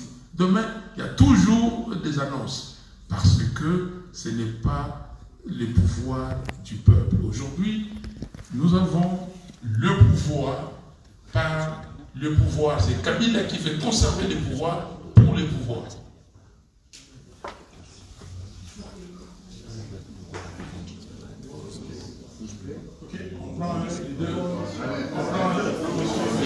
Une question, j'avais... 8 millions. Ok. Ben, on prend 3 questions. Oui, j'avais demandé une question. Bonsoir, M. Farouk. Moi, c'est M. Alain Bokebossi. J'ai au moins 10 questions parce qu'il y a des gens qui me rajoutent des questions par derrière, mais je vais poser seulement 2 ou 3 questions. La première question, c'est par rapport à la période entre les élections et la proclamation des élections, des résultats des élections. Apparemment, il y a eu une négociation ou des délégations qui sont venues vous consulter et consulter Félix Tshisekedi. Nous aimerions bien savoir qu'est-ce qui s'est dit entre vous et la délégation de Kabila. Ça, c'était bien. Un. Les deux, il y a quelqu'un qui refuse de fouiner dans le passé. Nous voulons la justice dans ce pays. Nous nous sommes battus pendant des années pour que le Congo sorte de l'impunité. Et on a aujourd'hui un président de la République qui semble oublier tout ce qui s'est passé et qui nous demande de regarder devant. On est prêt à regarder devant, mais on veut aussi la justice. Dans une interview que vous avez faite il n'y a pas longtemps, vous semblez aller dans le même sens. Vous faites confiance à la justice. Or, on connaît la justice du Congo. Donc, c'est très bien que cette justice ne va pas fouiner dans le passé. Parce que la justice est contre les mêmes personnes depuis des années. Alors, nous, ici, on va s'organiser. Parce qu'il faut être concret. Parce qu'ils nous demandent, ouais, la justice va faire. Ceux qui ont des griefs, ils n'ont qu'à aller à la justice. On va monter des organisations pour descendre au pays et porter plainte par rapport notamment au Charnier et à plusieurs autres dossiers que nous connaissons. Mais vous, personnellement, M. Fayou, vous avez souffert dans votre chair. Vous avez été tabassé comme un poisson pourri, vous avez dit tout à l'heure. Vous avez reçu du balle. Personnellement, vous ne faites rien par rapport à ça. Vous laissez aussi, vous pardonnez tout, vous refusez aussi de fouiller. Vous connaissez les gens qui ont fait ça. Par rapport à la justice que le peuple congolais demande, je pense que vous devez être le premier à montrer l'exemple. Merci. Deux questions majeures. La première, c'est les consultations, négociations. Et deuxième question, de la justice. On a beaucoup parlé, vous dites bien, entre les élections, les 30 décembre 2018, et la programmation des résultats. Moi, on m'a dit, ah oui, Kabila est venu vous faire des propositions, vous avez refusé. Et je l'ai dit, et je l'ai dit, et je le répète. Madame Leila Zeroudi de la MONUSCO, je répète, qui m'a vu pour me dire, est-ce que je peux organiser une réunion entre vous et M. Kabila? Je lui dis qu'il n'y a aucun souci, faites-le. Et quand je le verrai, c'est pour lui dire deux choses. Un, je suis chrétien, et les deux plus grandes valeurs de chrétien, pour moi, c'est le pardon et l'amour. L'amour, pardon et le pardon. Mais ça, ne confondez pas ça avec la justice. Je vais revenir. C'est-à-dire que ma personne à moi, ce n'est pas ça qui compte. Je ne vais pas faire de revanche pour ma personne, c'est qu'on m'a fait moi. J'ai un boutique hôtel qu'on a fermé pendant 3 ans. J'ai souffert dans la chair. J'ai fait ça. Ça, je n'ai pas fait de revanche pour ça. Ça n'intéresse pas les peuples congolais. Ça, c'est ma vie privée. Aujourd'hui, vous dites, j'ai une voiture, Mercedes ML, Jeep. Ça va faire 4 ans que ça se trouve entre les mains de la justice militaire, la DEMIAP, la sécurité militaire. On m'a pris ces jours-là pour m'amener en prison pensant qu'ils allaient m'intimider. Et c'est le 14 février 2016, jusqu'à aujourd'hui. Donc, la dame, je lui ai dit que non, je vais bien discuter avec lui. Et pour lui dire ça, que je ne ferai pas de revanche, 1, et que 2, je respecterai la Constitution de la République et la loi, surtout la loi sur les statuts des anciens présidents. La dame est partie. Je l'ai revue le lundi, si je ne m'abuse, 7 janvier, à 14 h. Et il n'a plus jamais fait état de... elle a vu Kabila et tout ça, mais que Kabila vienne me faire des propositions, comme les gens disent, ah, les propositions qu'on a, ce que Kabila a proposé à Félix, il avait d'abord proposé à Fayulu. C'est faux, totalement faux. Parce qu'il sait qu'il ne peut pas faire des propositions de ce type-là. Il sait que je vais refuser. Donc on ne m'a jamais fait des propositions. Nous sommes d'accord? Alors là, je crois que c'est parce que je l'ai dit à Gilles et à Sainte-Thérèse. Je le répète et on continue à dire, ah non, on lui a fait des propositions. Non, si il était venu, j'allais lui dire que non, vous souffrez pour rien. Laissez les résultats. Et moi, la justice pour moi, et vous dites de quelle justice? Mais la bonne justice. Mais sinon, rien ne changera. Si demain, vous êtes là, vous demandez à la justice, vous connaissez David Maraga, le président de la Cour suprême de justice du Kenya. Il a pris une décision courageuse en disant que non, on annule ces résultats, il faut refaire les élections. Si vous dites aux juges, monsieur, mesdames, travaillez en âme et conscience, faites votre travail. Parce que si vous ne faites pas le travail, vous serez, vous aurez des problèmes avec la population. Parce que si vous faites la cour, ce n'est pas vous, parce que vous avez nommé par les juges, vous avez nommé les juges, et que vous devez à tout prix vouloir que les juges fassent ce que vous voulez. Non, vous avez mis des enfants au monde, vous avez payé des études, est-ce que les enfants font ce que vous leur demandez de faire? Non, vous les laissez leur liberté, vous devez simplement respecter la loi, vous êtes là pour ça. Donc, demain, quand moi je dis que la justice doit faire ce travail. Mais si ce n'est pas la justice qui... Donc moi aussi, je dois devenir président dictateur et imposer ma loi à moi parce que c'est moi qui juge que cette loi est meilleure. Non, la justice est là pourquoi? Parce qu'il y a les lois de la République. Et nous nous sommes mis d'accord pour mettre ces lois. Si les lois ne sont pas bonnes, il faut les changer. Et là, il y a, les institutions pour les changer.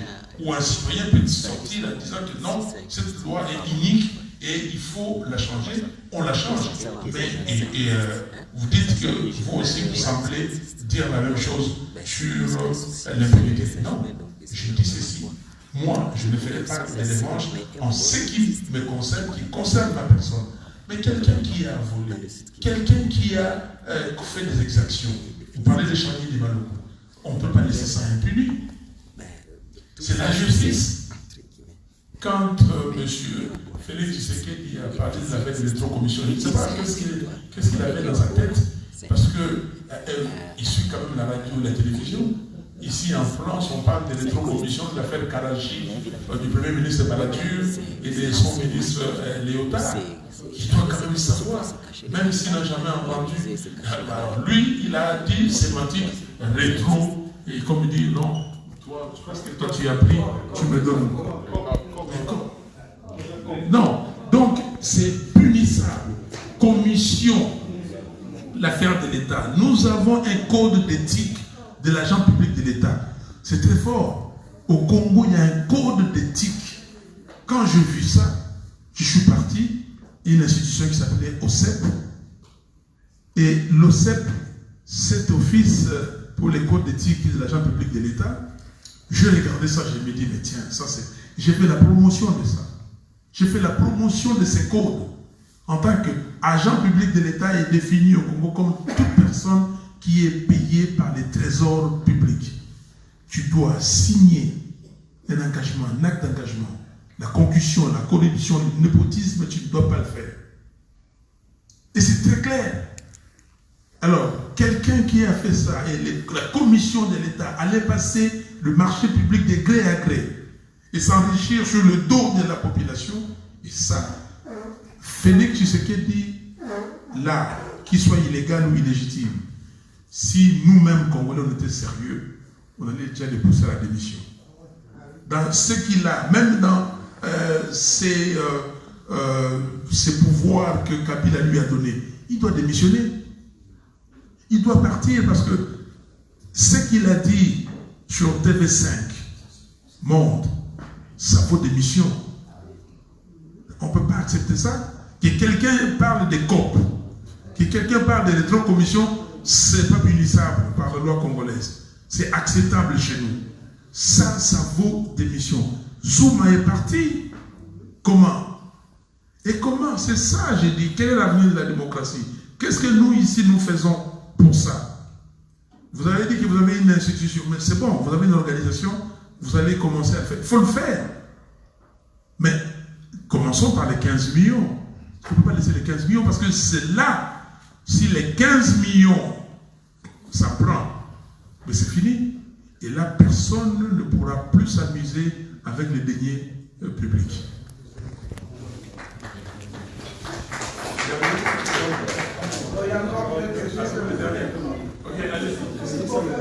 Oui, bonsoir Monsieur Fayoulou.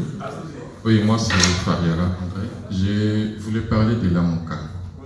Cette plateforme qui a conduit votre campagne électorale. Et ce que j'ai retenu dans cette soirée que vous avez dit, nous vivons l'après le résultat qui n'a pas proclamé le vainqueur. Mais nous ne devons pas nous arrêter là, nous devons faire quelque chose. Et voilà pourquoi vous avez fait des réformes. Est-ce que ces réformes, vous l'avez discuté avec votre plateforme, la MOCA, qui est devenue la plateforme électorale? Et parce que, est-ce que vous suivez... Qui est devenue une plateforme politique, qui était électorale. Voilà. Est-ce que cette plateforme vous suit dans votre démarche par rapport à vos réformes? Voilà. Alors, donc j'ai reformule votre question pour la compréhension. Donc, est-ce que la plateforme, la MOCA, est en ligne avec moi par rapport à la proposition de sortie des crises? C'est la sortie des crises, cette proposition. Donc, il faut créer une institution qu'on appellera Haut Conseil national des réformes institutionnelles. Ce Haut Conseil national va faire des réformes dans les directions suivantes: la commission électorale, la Cour constitutionnelle, les droits humains, l'audiovisuel des médias et... Non, il dit pourquoi du micro. S'il vous plaît. Donc, est-ce que la MOCA est en ligne avec moi? Oui. Nous avons commencé à faire des propositions le 8 février de cette année. Le 8 février, j'ai écrit, moi, mais la lettre, je l'avais d'abord proposée aux autres leaders de la MOCA. Nous avons écrit à l'Union africaine pour faire une proposition. La proposition était très simple. Une lettre en français et en anglais, je pourrais vous la donner en disant que voici, vous êtes en réunion à Addis Abeba, nous vous proposons ceci, soit il faut la vérité des gens. Et la vérité des gens a deux volets. Le premier volet, le récomptage des voix. Deuxième volet, qu'on refasse les élections. Si vous ne pensez pas, alors nous vous demandons de créer un comité de récomptage de voix supervisé par l'Union africaine. Si ça ne va pas, l'alternative serait de refaire des élections anticipées. En ce moment-là, on parlait de 6 mois. C'est la proposition. Et ça a évolué. Nous avons discuté encore avec les amis de la MOCA le 23 février.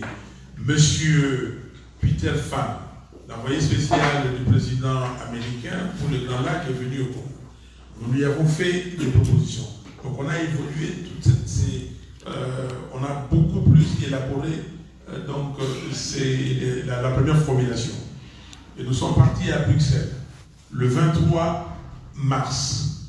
Le 23 mars, cette proposition-là, on l'a affinée avec des réformes à faire. Tous ces papiers-là, et discuter avec tous les leaders de la MOCA. Et j'ai pris cette proposition, et les gens qui m'ont suivi aux États-Unis, j'étais à l'université de Harvard pour faire une présentation et avec le président ghanéen, et j'étais au CIS à Washington. J'ai vu le sous-secrétaire d'État américain. J'ai fait ces propositions. Je suis parti en Angleterre, à Londres, à Chatham House Hall, et il y a des vidéos où j'ai fait ces propositions, mais ces propositions, c'est sorti de la réunion du 23 mars à Bruxelles avec les leaders de la MOCA. Et c'est ces propositions-là que les 10 mai, on a mis par écrit, parce qu'il y a certains présidents africains qui ont demandé d'avoir ça et qui m'ont demandé de signer, et on a signé, on a remis. Et d'ailleurs, si vous voyez dans une vidéo, je suis en train, à toi, Monsieur Mouzito, Madame Bazaïba et moi-même, On était les leaders de la MOCA, Moussou Tutela a représenté lui-même, Bazaïd a représenté Jean-Pierre Bemba, et la ministre britannique avait déjà vu en Afrique du Sud Moïse Katumbi et avait vu Pierre Lumbi à Goma. Donc Pierre Lumbi n'était pas là et je lui ai remis la proposition de sortie de crise et c'est dans la vidéo, ça se voit très clair. Donc c'est quelque chose de discuter avec les autres leaders de la MOCA. Donc cette proposition est claire. On doit sortir de cette crise de légitimité, de l'égalité et faire aujourd'hui. Cela veut dire simplement notre flexibilité. Donc cette première option qu'on avait faite à l'Union africaine, cette première option devait compter. On dit que laisser compter, c'est pas grave. Ce n'est pas tant que Fayoulou. On refait les élections avec tout le monde. Même pas Fayoulou candidat commun. On fait les élections. Toute personne qui veut être candidat, y compris les leaders de la route, nous allons là-bas, nous refaisons les élections et la souveraineté du peuple va nous dire qui gagne. Merci beaucoup. Avec votre autorisation, j'ai obtenu de poser la dernière question si vous acceptez. Je crains une sorte de naïveté qui plane sur les esprits, sur nos esprits ou les esprits de certains de nôtres, les Congolais. Et admettez que je dise que cela risque de commencer par vous. Aujourd'hui, vous êtes la parole ou la bouche qui sensibilise les Congolais. Et dans vos propos, vous avez dit que l'homme qu'on appelle Kabila a un agenda, pas caché, c'est connu. Il veut balkaniser le pays. Sous base de cet agenda, il a placé dans toutes les institutions du pays des occupants qui sont là pour aider à la balkanisation du pays. Monsieur a posé la question de savoir est-ce qu'il y a des institutions en République démocratique du Congo. Vous avez répondu, moi je dirais non, parce que ces institutions que vous avez citées sont occupées par ceux qui exécutent cet agenda-là. Vous avez évoqué madame la responsable de la MONUSCO qui est venue vous consulter, après elle est partie. La MONUSCO a fait plus de 20 ans chez nous. Avec quelle mission? Si ce n'est d'encourager le Rwandais, Kabila, ce qu'on appelle Kabila, à diviser le pays. Et aujourd'hui, vous proposez une solution.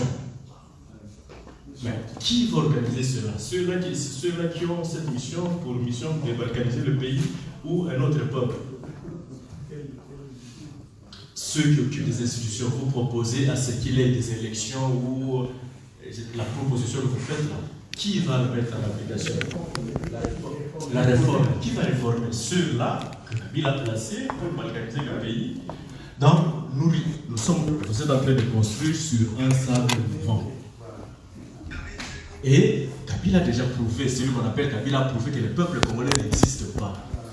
Le peuple vote Martin Fayoulou, lui il nomme Tshisekedi, et aujourd'hui, et les pasteurs qui vont bénir ce Tshisekedi-là, sachant que c'est quelqu'un qui vient de voler les élections, tout le monde veut ruer sur lui et on veut faire des négociations avec lui. Voilà, ma crainte est celle-là. C'est cette espèce de naïveté. Toutes ces questions que vous posez là, qui mettra tout ça en application? Non, mais écoutez, très bien. Et c'est bien fait que ce soit la dernière question pour qu'on apporte des éclaircissements. Ça veut dire, peut-être vous avez compris pas très bien. Nous avons dit il faut les hauts conseils nationaux de réforme institutionnelle. Ce n'est pas les institutions. Monsieur a posé la question quelles sont les institutions qui existent. J'ai dit ces institutions. Mais j'ai complété en disant qu'ils sont illégitimes. J'ai dit Tshisekedi était illégitime. Certains disaient qu'il était illégal parce qu'il représentait les pays. J'ai dit que pour qu'il soit légal, il faut qu'on publie les résultats, pilote de vote par pilote de vote. Donc, qui va mettre en place ces réformes? C'est les hauts conseils national de réformes institutionnelles qui doivent être composés ou qui doivent comprendre toutes les parties prenantes. Donc nous ne parlons pas, il faut oublier les parlements illégitimes. Ce n'est pas ces parlements-là, ni l'Assemblée, ni le Sénat, ni... Non, c'est un corps, comme on a fait un peu le modèle de la CENCO, on a mis les CENSA, mais les CENSA, pas les CENSA qui existaient là, le Conseil national de suivi de l'accord de la CENCO. Okay? Donc il faut mettre en place un nouveau corps, un organisme qui va avoir tout le monde, toutes les parties prenantes, des gens sérieux et qui va réfléchir, donc c'est au Conseil, sur les institutions à mettre en place, les réformes à mettre en place avant d'aller aux élections anticipées. Est-ce qu'on a compris? Donc, si naïveté il y a, vous savez, on peut être naïf, moi je ne pense pas être détenteur de la vérité, comment dire, toute la vérité, mais c'est une construction qu'on veut faire avec tout le monde. S'il y a une autre solution, oui. Aujourd'hui, de toutes les façons, on arrivera à ça. Kabila n'a pas voulu entendre qui que ce soit en 2011, fin 2011, 2012, 2013, 2014. Et Félix Tshisekedi, Vital Kamerhe et moi-même, nous sommes partis à Addis Abeba en février 2012 pour dire à ces chefs d'État africains que nous devons faire quelque chose. Kabila n'a pas gagné. On ne nous a pas suivi. On a continué, mais en 2013, il a été obligé de faire des concertations nationales. Nous n'avons pas pris part à ces concertations. 14 mois plus tard, il a mis en place un gouvernement qui était un échec. Et quelques temps plus tard, en 2016, il s'est vu obligé d'accepter le dialogue sous l'égide de la CENCO. Et la CENCO a conduit ces dialogues de main de maître et nous sommes arrivés, n'eût été la mort du président Etienne Tshisekedi, je pense qu'on ne serait pas là. Okay? Donc il ne faut pas être naïf, mais il ne faut pas non plus être rigide pour être rigide si on n'a pas de solution. Si on a une solution qui doit nous faire sortir de cette situation, discutons-la. Et puis nous allons. Aujourd'hui, pour moi, nous restons comme ça, nous allons droit vers le mur. Droit au mur, et on ne fera absolument rien. Alors, je dois rester là-bas, continuer à crier que j'ai gagné. Ce n'est pas, comment dire, être proactif. Être proactif, dit, qu'est-ce que nous faisons? Nous faisons, on le fait. Qui va le faire? Il y a des gens qui peuvent le faire. Ouais, le cardinal Ambongo a dit que lui, il veut voir qu'est-ce qui met les Congolais ensemble, qui ne divise pas les Congolais, pour aller de l'avant. Okay? Et donc nous devons le faire. Et la solution doit venir de nous. Et nous devons continuer à dire si M. Tshisekedi, il n'a pas d'investisseur, il a demandé la gratuité de l'enseignement.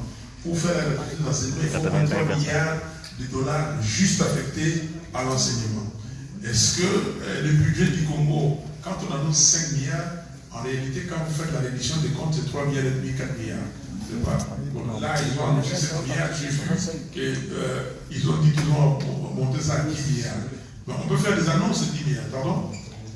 Oui, exactement. La question, ça viendra d'où, si on commence déjà tout ce qu'ils ont volé, là, okay? Et les gens n'ont pas confiance. Les hommes d'affaires disent qu'il n'y a pas de puissance, il n'y a rien, il n'y a pas de confiance. Il n'y a pas de confiance, ça viendra d'où. Donc, je crois qu'on s'est compris. Ce que je voulais faire savoir ici, la suite, l'avenir, que l'engagement de nous tous. Comment nous devons nous engager? Comment nous devons aussi être la voix de notre pays? On ne doit pas être resté passif. On ne va pas dire que non, c'est l'affaire de tel ou de tel autre. Non. Personne n'est venu ici accompagner quelqu'un d'autre. Personne n'est venu aussi, parce que le pays nous appartient à nous tous. Personne ne peut lui seul dire que c'est mon pays et j'ai plus de droits que tout le monde. Non. Mais maintenant, chacun doit faire ce qu'il peut faire, parce que Dieu nous a dotés tous pas des mêmes capacités ou des mêmes compétences. Si vous êtes chimiste, vous faites... moi, je ne suis pas chimiste, je ne sais pas faire des formules et tout ça. Lui, on a parlé des gens qui font la géologie. Et moi, je ne peux pas le faire. Okay? Moi, bon, après avoir vendu le pétrole, les lubrifiants et tout ça, je vais vous parler du pétrole, des lubrifiants et tout ça, et comment on construit une station-service. Quand je m'arrête, je regarde, je peux vous le faire. Ok, maintenant je peux vous parler de comment arranger les gens, comment parler aux gens, tout ça. Et j'articule les politiques pour mon pays. Demain, ça je peux le faire. Mais si vous, là où vous êtes fort, on ensemble. Et je prends toujours l'exemple du corps, la bouche. Je ne peux pas dire parce que moi je parle, c'est moi qui suis plus fort. Parce que si je suis plus fort, bon, pour venir parler ici, il faut que les jambes, les pieds soient là pour l'amener ici. Il faut que les bras, la main tiennent le micro. Donc nous sommes tous responsables et que chacun de nous doit contribuer pour construire notre pays. Voilà ce que je suis venu vous dire. Alors, maintenant on va terminer par ce que l'ami avait dit. Qu'est-ce que nous faisons? Contribution. Cher ami, toute organisation humaine vit des cotisations de ses membres. Je crois que j'ai vu que le français